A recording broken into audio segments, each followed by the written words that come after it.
Real Estate Hour, the longest-running real estate talk show in the North Bay, heard every Sunday morning right here on KSRO for over 35 years. Hosted by Allison Norman and Stephanie Norman, local realtors with local real estate experience. The Norman Home Team, a mother-daughter real estate team with Keller Williams Realty Wine Country. Now, here are Allison and Stephanie. Good morning. Good morning. Good morning. Happy Sunday. It's the first day of March. It is March. How did that happen? Well, February is such a short month. It is a short month. That's right. February is a short, so happy March. It's my birthday month, so, you know. Yes. Birthday month. Woohoo! Still exciting after all these years. Something to celebrate, right?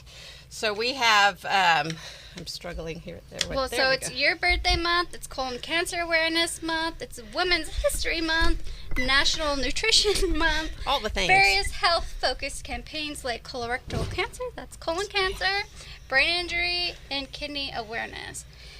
The biggest one for me is colon cancer. Yeah. I was diagnosed at 22. So if you think you are too young for colon cancer, you might not be. So get those colonoscopies. Don't put them off. They can save your life. They really can. Colon cancer is one of the most preventable cancers as long as you get those colonoscopies.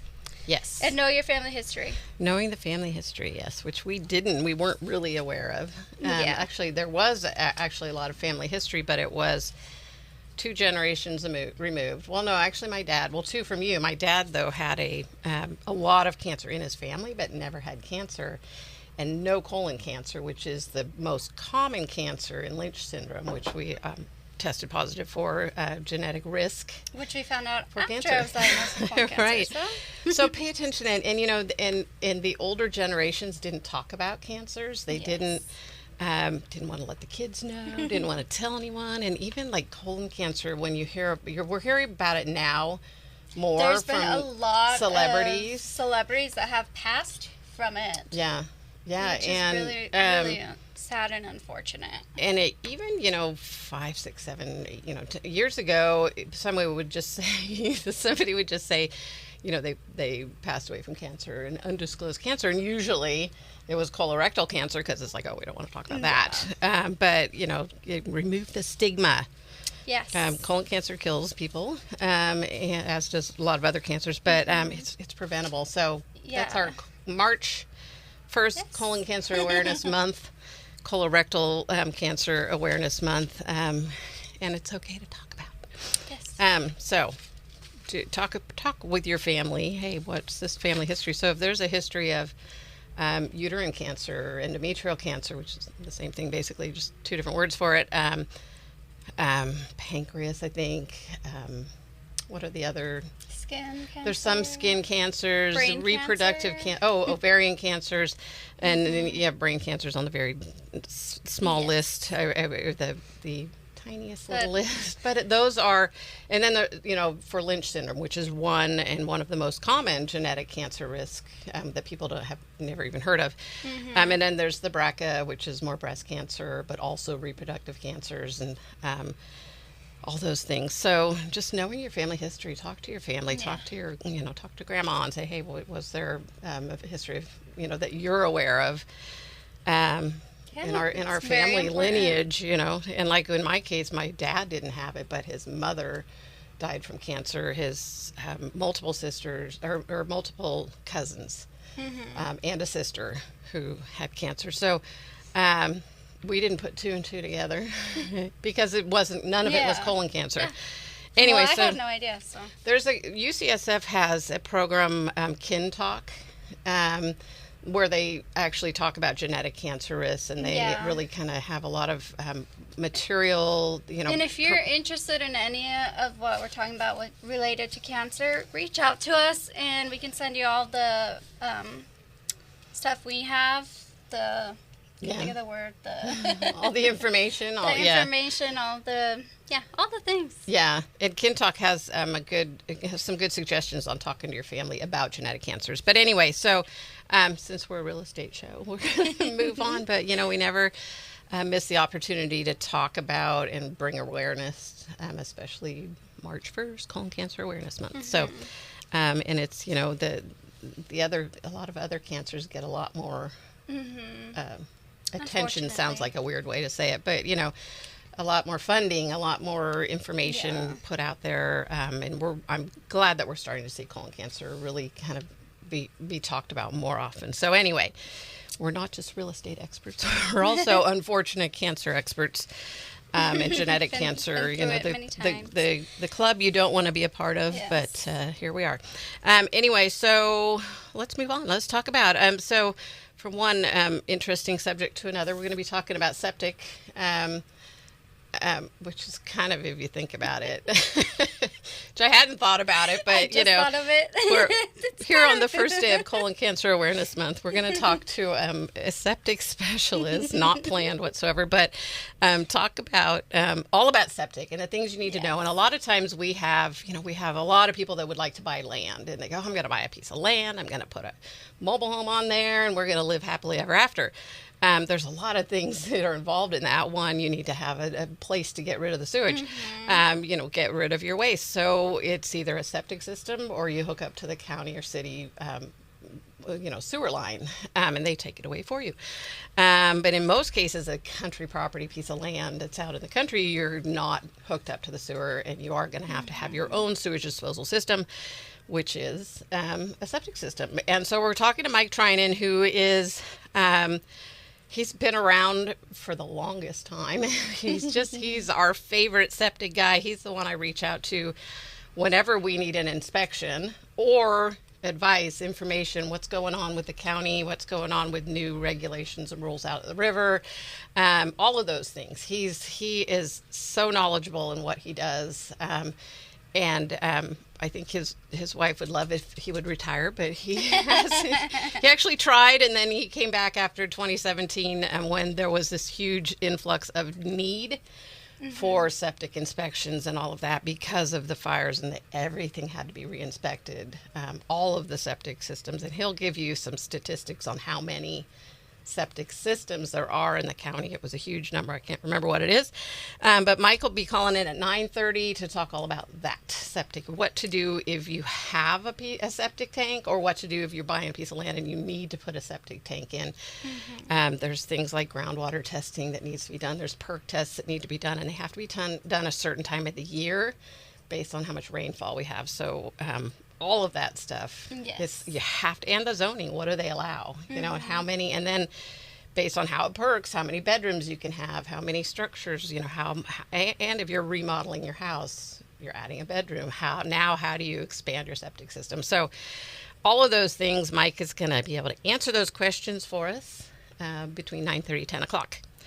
Until then, what else do we have? Well, speaking of land, our Mark West listing that has been on the market for how long now? Way too long, and it's anyway. So congratulations to our seller. Yes. What his goal and really requirement was that we had to sell both pieces of land either together or at the same time. So we ended up selling them at the same time. Worked out perfectly, and we are so happy for him. Happy for him, happy for the buyers who are so excited about their new pieces of land. So this was 1860 Marquest Springs Road and 1990 Marquest Springs Road.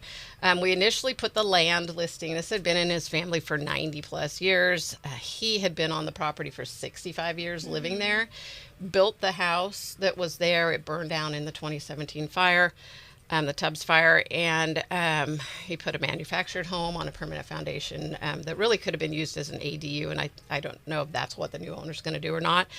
But we started out a little too high, which happens, and sometimes it's hard disassociating yourself with your property, and that maybe the value isn't what in your mind what it is, and sometimes you just have to go through that process. So he went through that process of finally realizing. Also, when we came on the market, it was really over 2 years ago with the land, we had over 300 for the first time in a really long time, over 300 pieces of buildable land, residential land here in Sonoma County. We're now down to about 265, so we're actually starting to see more land sell or maybe come off the market. I don't know. But anyway, there's not as many.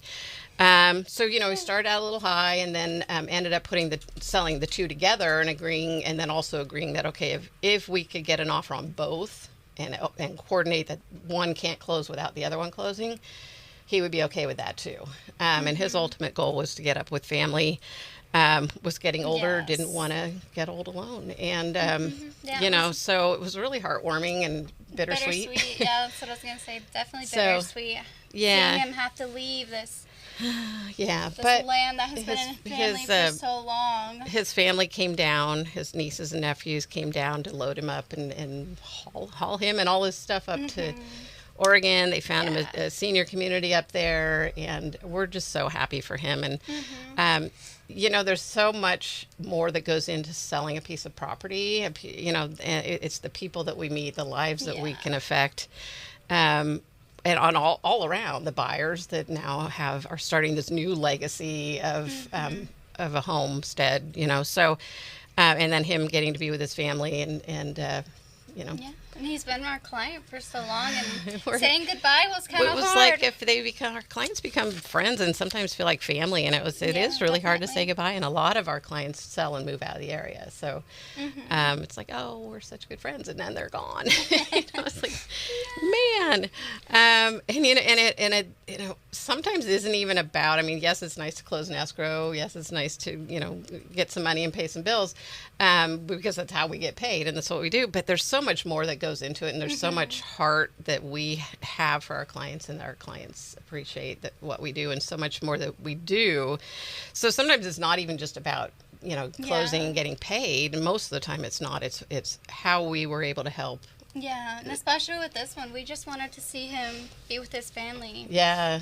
So anyway, it worked out good. Roxanne Mercer brought us Thank you, Roxanne. Some very nice clients, and was great to work with, and we appreciate that as well. So congratulations to everyone around getting that piece of land, and we're going to miss going out there because it's a beautiful piece of land. And if you missed it, you missed out.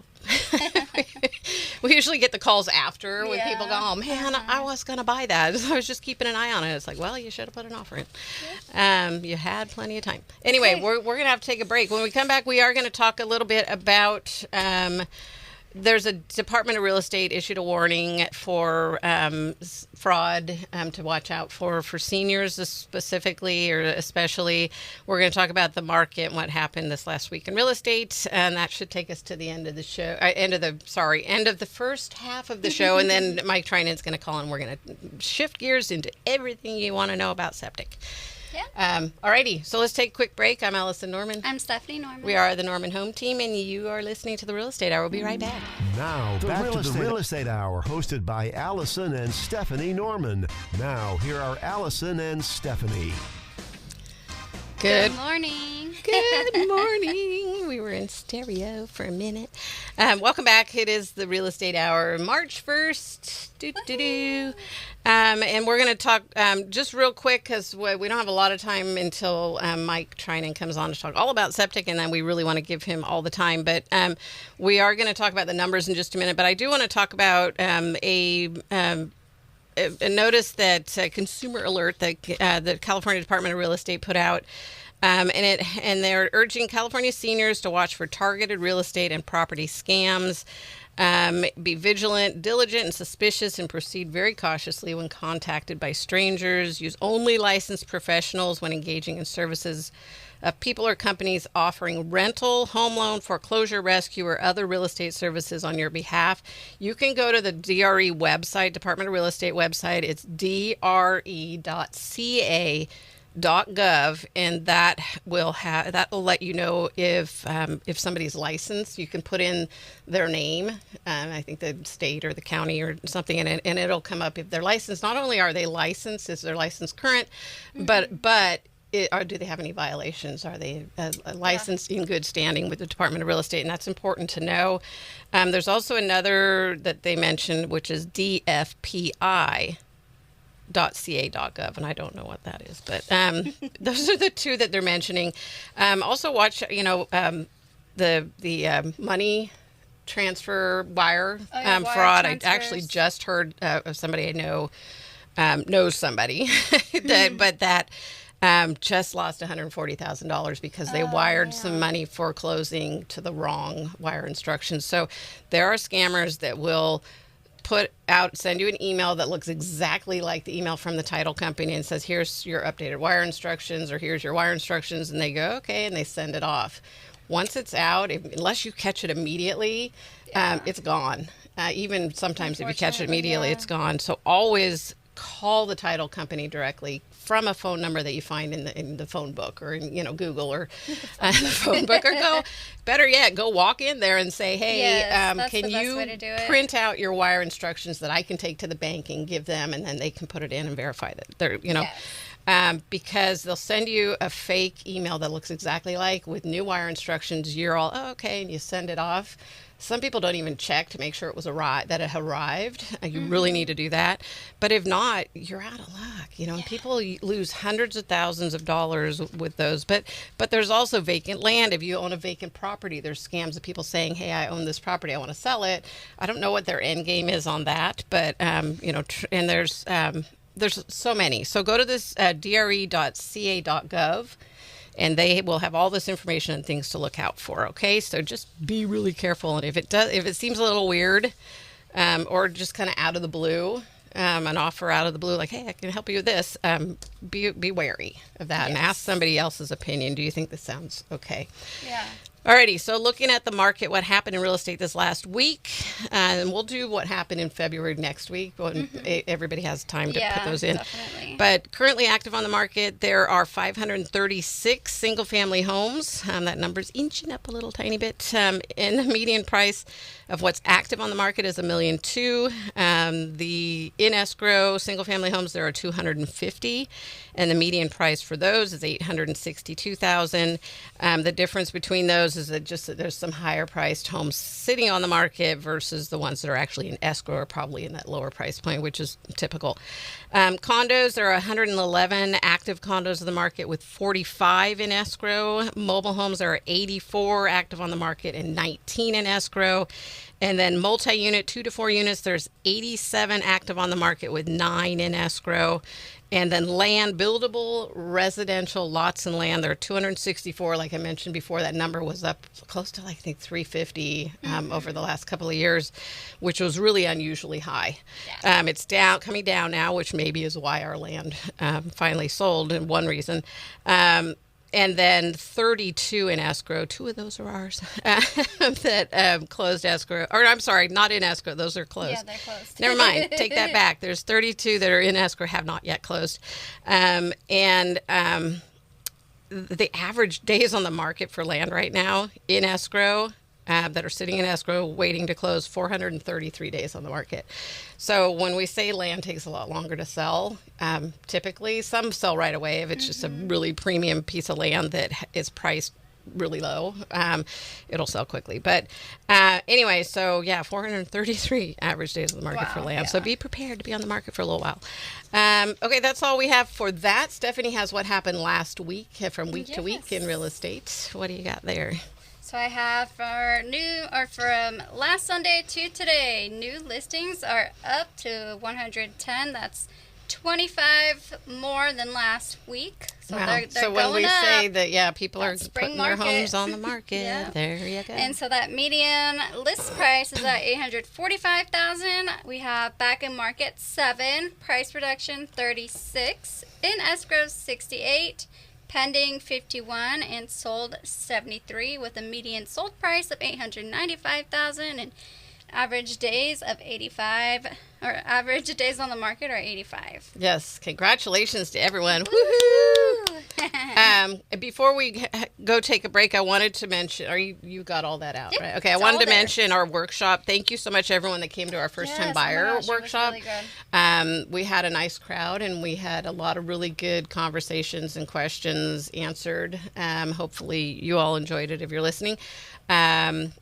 And we're looking forward to a couple new ones. This coming up on March 10th, we're going to have a Taco Tuesday, Taco About Real Estate. Taco About Real Estate, and it's really going to just be you pick the topic, come in with your questions. We're going to sit down. We're expecting it'll probably be a smaller group, really having just some good conversations about anything you need to know or want to know about real estate, even if it is, what does it look like to be in a real estate career. We can help you, answer some questions about that. Buying, selling, investing, buying out of state, out of the country, all those things. We're happy to sit down and answer questions for you. So that's our Taco About Tuesday. And there will be tacos. There will be our two favorite things, talking about real estate and eating tacos. So that'll be on March 10th in the evening, 6 to 7 p.m. or whenever we all decide to go home. And then we also have a reverse mortgage workshop coming up on the 21st, which is a Saturday, and it'll be from 10 to 11:30ish, somewhere around there, 10:30. We're working on the time still, but Kathleen Carney is going to be doing that workshop with us. She called in a couple of weeks ago, talked all about reverse mortgage, and she's a real, that's what she specializes in. She does other types of loans too, but that's really her niche and her niche. And she loves to talk to people about and really help you understand, and it's not the same as it used to be. She's actually going to call in again on the 15th, so that Sunday before the Saturday workshop. We'll talk a little bit about what we're going to talk about on the workshop, but also we brought her back in because she was on a couple of weeks ago and there was a problem with the live feed for the radio show, which is probably half of our audience. So we wanted to have her come back in and talk to everybody, including the people that listen live and through the app, because that was down that day when she called in. So more about reverse mortgage. It's a really good loan product, a really good strategy for some people. For others, maybe it's not. But so we're going to talk about why and why not, and why it's a good idea for a senior, anyone 62 or older. And then just a reminder that our workshops are no obligation. And free. And they're free. It's not salesy. We're not trying to sell you anything. We're not trying to get you to work with us. We're just simply answering your questions and just being helpful. Yes, being a source of information for you, because the more we all know and all of you know about real estate, it makes it really easier for everyone going into a transaction. And we just like to talk about real estate. So. We do, yeah. Anyway, we're going to take a break. When we come back, we're going to talk all about septic systems with Mike Treinen, a premier specialist of septic systems in Sonoma County. He's the septic guy, in my opinion. But anyway, we will be right back with that. I'm Allison Norman. I'm Stephanie Norman. We're the Norman Home Team, and you're listening to the Real Estate Hour. We'll be right back.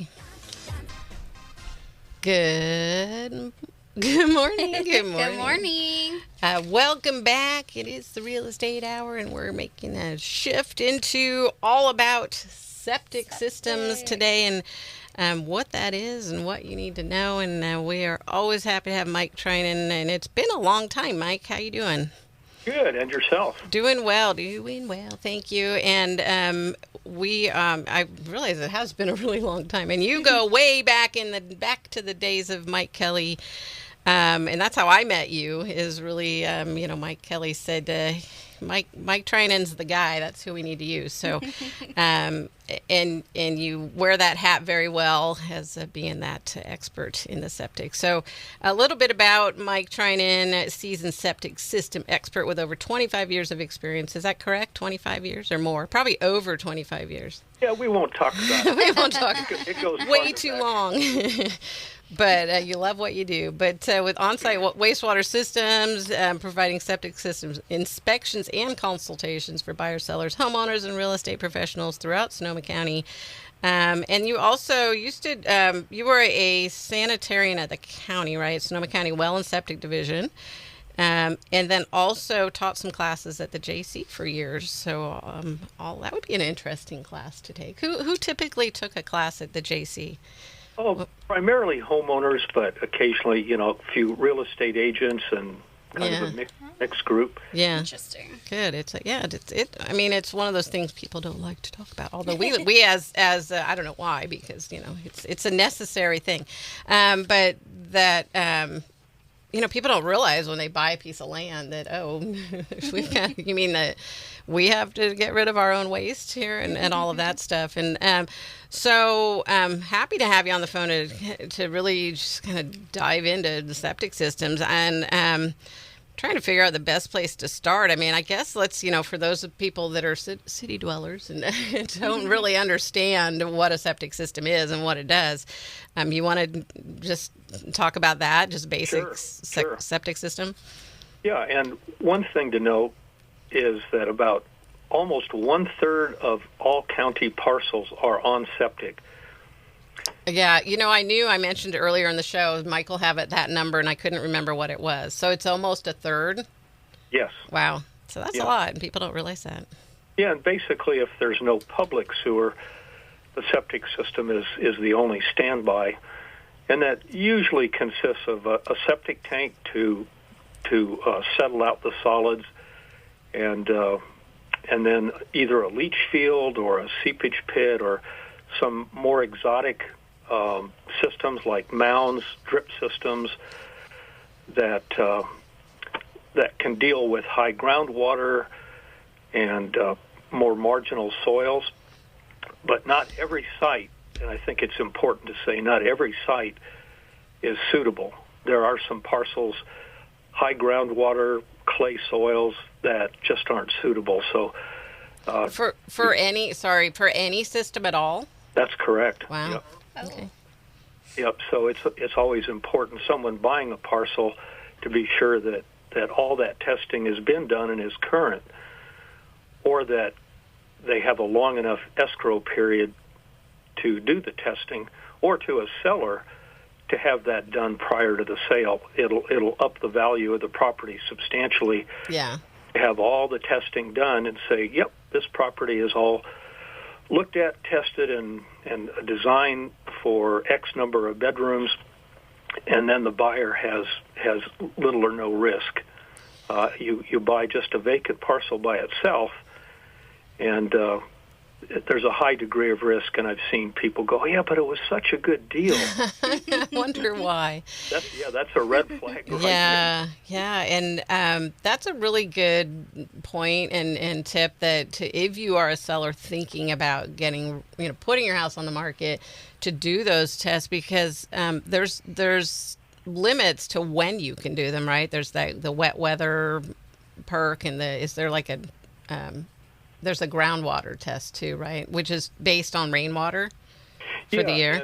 And anybody that wants to know a little bit more about it, you can go on the Permit Sonoma website. Mm-hmm.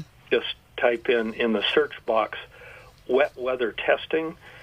And right now, most of the county is open for groundwater testing, and then also wet weather perk testing. And those are generally either on flatter sites or very gently sloping sites where groundwater doesn't drain off, and then a leach field ends up underwater.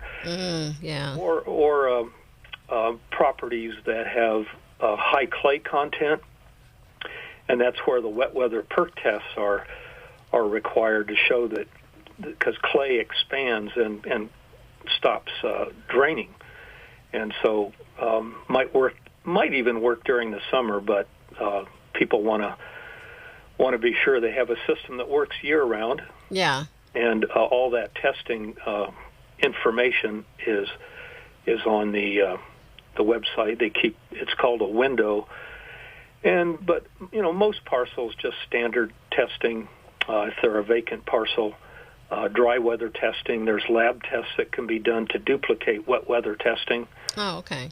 And but the final stand is the winter, and if you miss that window, it could be another year before we get into wet weather again. Right, and so that's where when you said you better have a long escrow, or it would be good to have a long escrow, but having that done ahead of time as the seller, when that window is open, could save, if you want to sell, in the middle of summer, but somebody has to wait now till it starts, we get enough rainfall to have those wet weather perks. that's a huge difference between selling now or selling later. So I think that's a really good suggestion. So what are some, so there are some alternative systems, but I know the county, I know there's some that I've heard about and people have asked me about, and I've looked with the county and they say, no, we don't do those. So we're pretty much, have you seen any new alternative systems coming through that the county's allowing? Not really.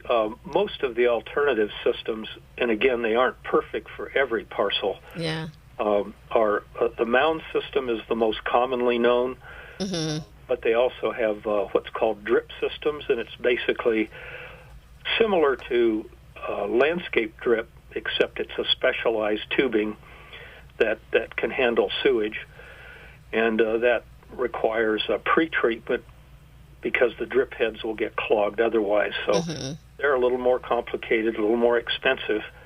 The non-standard engineered systems now, counting the soils work, the design, the permit, the installation, all the parts are starting to push $100,000. Yeah. Wow. Okay. And that's just kind of what it is. Everything is almost doubled since the pandemic and the supply chain issues. Yeah. So things have just gotten a lot more expensive. But I usually encourage, if someone's interested, to get a full-service consultant and do like a pre-review of the soil even before the county's involved, and just go, hey, what's our potential? Get a backhoe out there, dig a few holes, and get a feasibility review. Yeah, that's a really good idea. And really for a seller or a buyer, like you said, if a seller, if you're getting your property ready to sell, think about doing that ahead of time, because that goes a long way in taking some of the unknown and the high cost of finding all things. I don't know how high of a cost, but the cost, I think it's the cost of using a consultant and finding out versus the cost of finding out later, the high cost that you didn't anticipate well outweighs, one well outweighs the other. Definitely. So that's a good suggestion. But so what about vesting? We hear about vesting sometimes. If something has been approved of a system and then it's vested, can you explain what that means? Yeah, the vesting program is one where, which came about where rules would change, and then all of a sudden testing was, all the tests that you had done were kind of negated. And so the vesting just allowed people to go in and I would check first. I'm not sure it's in the new regulations, but where you could get a design approved and the county would accept that design for issuance of a permit for 3 years. And I believe it was 2 years for an installed system. In other words, if you put in the system before you built your house, you could kind of vest it. I would compare it to like an insurance policy in a way. That makes sense. Yeah, and then if somebody's buying a property and they say they have that it's vested, that just means that they're kind of holding, it's kind of a placeholder for saying that this was approved, and the county will honor that, basically. I'm sure there's more that goes into it than that, and people should look into it, right? Not just assume, oh, well, they have vesting, we're good to go. Is it a good idea to still look into it and make sure? Yes, good to talk to what I call a full-service consultant that does all the testing, submittal of designs, and all that, and get that advice before they start spending a lot of money on architects and grading and designs and everything. Is the septic, unfortunately, is the tail wagging the dog. It's if you don't have the site approved for wastewater, you could end up spending a lot of money and then find it's not suitable, or that you can't get the number of bedrooms you want or the number of living units. Yeah, there's a lot, and people, and like I was saying, I think before we had you on the line, but I was talking about how people just have these, dreams of buying a piece of land and putting a mobile home on, or manufactured home, and live out their dreams on their piece of land, and like you said, it's some pieces of land you can never do that with. which is just, and I'm one of those people that don't tell me no. But in this case, I think sometimes it's just you can exhaust all of the ideas and just not be able to do something with a piece of land. Yeah. Is that right? Have you come across that before? Yeah, not very often. Okay. Usually there's a system type. There's something that'll work. But let's say if you have what one of my beloved colleagues used to say, Ted Walker, a bulletproof clay, and where it just won't absorb water once it's wet. Yeah. And then you can't get rid of the liquid. You've got to not only treat in a septic tank to remove the solids and most of the solids, but then you have to have a system that will absorb the water and put it back into the ground. And if you can't get that to happen, or that the groundwater is, like some parts of the county, the groundwater is almost at the surface in the winter, and a flooded soil just won't take water very well at all. And so there are some parcels that just there is no system at this point other than public sewer. Yeah. Or put your horses on there and go have a picnic. Anyway, okay. Well, you know what? We're going to take a quick break. When we come back, I want to talk about, what if a couple things you mentioned: bedrooms, or adding a bedroom, or adding another structure. Kind of how does that work when you have a septic system? And then also, what if there's no room for the system, or what if, I guess we kind of already covered that, but what if, different things. We'll talk about some what ifs when we get back. Okay. All right. We've got Mike Treinen, professional septic system inspections and consulting, our septic guy for all things septic and septic questions. We've got him on the line, and we're going to take a quick break. I'm Allison Norman. I'm Stephanie Norman. We are the Norman Home Team, and you're listening to the Real Estate Hour. We'll be right back. The Real Estate Hour with... Good morning. Morning. We're back. It's the Real Estate Hour. Happy March 1st. We really need a bells and whistles or something. Welcome back. We're talking with Mike Treinen, a professional septic system inspections and consulting. Mike has been around, like I said, for over 25 years. I'm sure it's longer than that, Mike. But anyway, welcome back. Again, thanks for all your information and insight. Sure. Yeah, and Mike's the guy that I actually just called you recently and said, hey, there's a septic tank that has a crack in it. What do we do? How big of a deal is this? And it depends, right? Is this the answer? But anyway, that's not my question right now. But my point was that when we have questions like that, it's good to know somebody that's been in the business a long time and really has seen it all. And that is why you are the septic guy. Our septic guy. Our septic guy, yeah. Anyway, so let's talk about things, so the limitations of a property when you have a septic system, if you wanted to expand or if you wanted to... if you wanted to add an ADU, I always mix those. Yeah. That's the most common thing that I see, having been in this for quite a while, is that people, A, want to add an extra bedroom, B, want to add an ADU, or accessory things like pools, barns, other structures, workshops, and the biggest issue is, to some degree, parcel size. With a small parcel, you're adding square footage. We call it increased footprint, whatever it might be, that creates more coverage of the property. You have to have not only the system that you have and usually demonstrate that it's functional, but secondarily that you have room to replace the system, because it will not last forever. And the state actually has in their codes the statement that you can't develop a parcel that's on septic in excess of its ability to handle its own wastewater. And so the county has interpreted that to be that after all the setbacks, and here's the term they use, is encumbrance.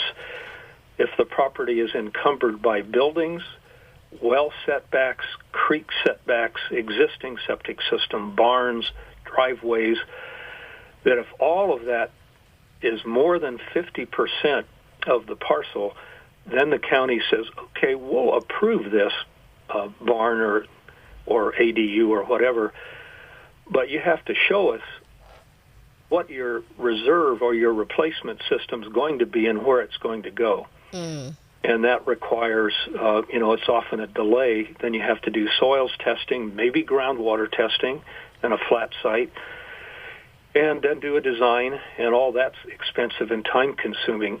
Yeah. So it's best right away to have somebody come out, again, before someone expends a lot of money on architects or other issues, and have the property looked at, again, just kind of for its potential. Gee, this is a small parcel. That could be limiting, even if, if you have, say, 60% encumbered or covered. That doesn't say you can't get in a replacement system, but it might be not possible. And best to explore that first before they get too far along the line. Right. The easiest in many cases is what's called a bedroom swap, and only if it works for the buyer or the client.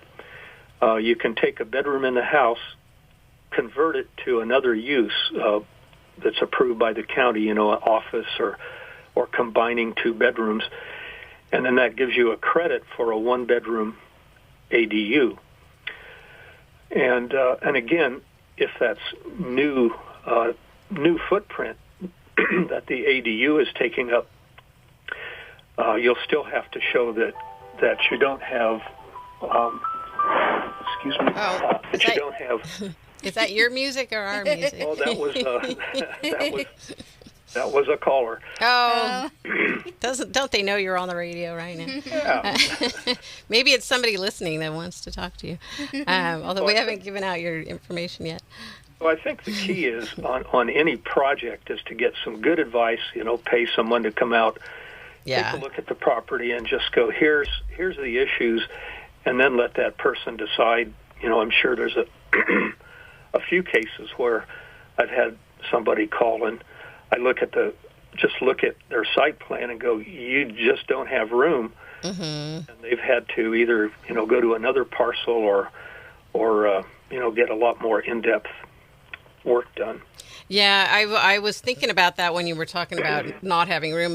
I've seen that multiple times where maybe there's an easement. They were able to arrange an easement with a neighboring property to, hey, can we use this for reserve? But then that's that's now an easement when that property owner sells. It's like, okay, you can't do anything with that because it's already been, reserved for the neighbor.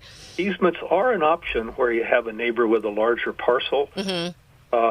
It's probably not that easy to get an easement from a neighbor, but it's certainly possible. And sometimes the owner or the person doing the project owns a parcel adjacent, and then they can work up an easement on their own property.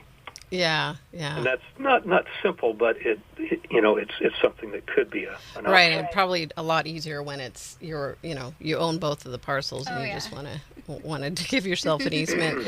So I mean that's we actually have a property coming up it's in town in a little pocket of area that's still all on septic, and they actually have 2 septic tanks because they added an ADU years ago. This is like a 1950s property. And it's on a half an acre, and I'm going, gosh, where is the reserve? So we'll probably be calling you when that one, when we get closer to that, and have you come figure this out for us. But anyway, we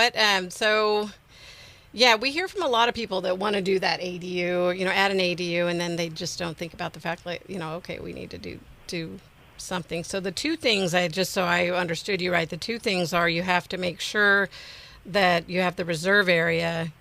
And the if it's a 4-bedroom perk and you have already 4 bedrooms, you want to add a 1-bedroom ADU, you're abandoning one of the bedrooms. Now you have a 3-bedroom and you can add a 1-bedroom ADU. Is that the right scenario? Yes, and if someone says, no, I'm not going to give up any bedrooms, then the new system for the ADU will have to have its own code compliance system. Yeah. Or, and I always tell people to look at the option, if you got a really old system, let's put in a system for everything.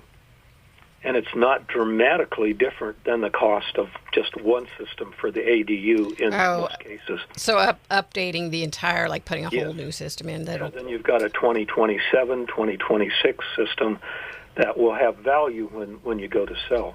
Okay. Yeah, that's a good idea. So how long, we don't have a lot of time left, but how long does a system typically last? Or are there a lot of different variables on that? Yeah, there are, but, and of course, age, size of system, soil type, the use or abuse of a system all come into play. But most of the systems that, and I've looked at literally thousands at this point, most of the systems, in my opinion, will go probably anywhere from maybe 40 or 50 to maybe 60 or 70